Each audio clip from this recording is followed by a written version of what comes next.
Praise the Lord. இன்றைக்கான good news 119 சங்கீதம் 9 வாலிபன் தன் வழியை எதினால் சுத்தம் பண்ணுவான், உமது வசனத்தின்படி தன்னை காத்துக் கொள்கிறதினால் தானே. இன்றைக்கு அநேக வாலிப சகோதர சகோதரிகள் தன்னுடைய வாழ்க்கையில தவறான முடிவினால மரணத்துக்கு நேராகவும் வாழ்க்கை இழந்தும் காணப்படுகிறார்கள். எந்த இடத்துல பார்த்தாலும் அநேக வாலிபர்கள் அநேக பிரச்சனைகளுக்குள்ளாக போராட்டத்துக்குள்ளாக கடந்து செல்கிறார்கள். வேதவசனம் சொல்லுகிறது, வாலிபன் தன் வழியை கர்த்தருடைய வார்த்தையினாலே சுத்திகரிப்பான்.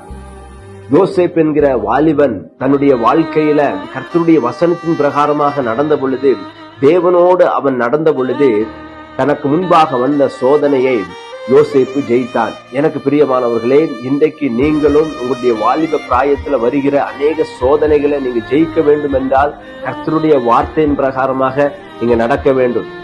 விசேஷமாக வாலிப பிள்ளைகள், நீங்க நீதிமொழிகளை நீங்க வாசிக்க வேண்டும். நீதிமொழிகள் புஸ்தகத்துல உங்களுக்கு அநேக அறிவூட்டுகிற வசனங்களை அதுல நம்ம பார்க்க முடியும்.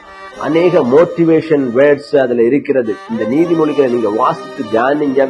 கர்த்தருடைய ஒவ்வொரு வார்த்தையை நீங்க தியானிங்க. உங்களுடைய வாழ்க்கையில தவறான எந்த ஒரு முடிவும் நீங்க எடுக்காதபடிக்கு கர்த்தருடைய ஆவியானவர் வார்த்தையின் மூலமாக உங்களோடு கூட இருந்து உங்களுக்கான வழியை அவர் வாய்க்க பண்ணுவார். நீங்க கர்த்தருடைய வார்த்தையின் பிரகாரமாக நடக்கும் பொழுது உங்களுடைய வழி சுத்திகரிக்கப்படும். உங்களுக்கான நல்ல எதிர்காலத்தை கர்த்தர் தந்து உங்களை ஆசீர்வதிப்பார். ஒரு நாளும் தவறான முடிவெடுக்காதீர்கள். கர்த்தருடைய வார்த்தையின் பிரகாரமாக நடங்க. கர்த்தரே உங்களுக்கான நல்ல எதிர்காலத்தை தருவார். Have a nice day. God bless you.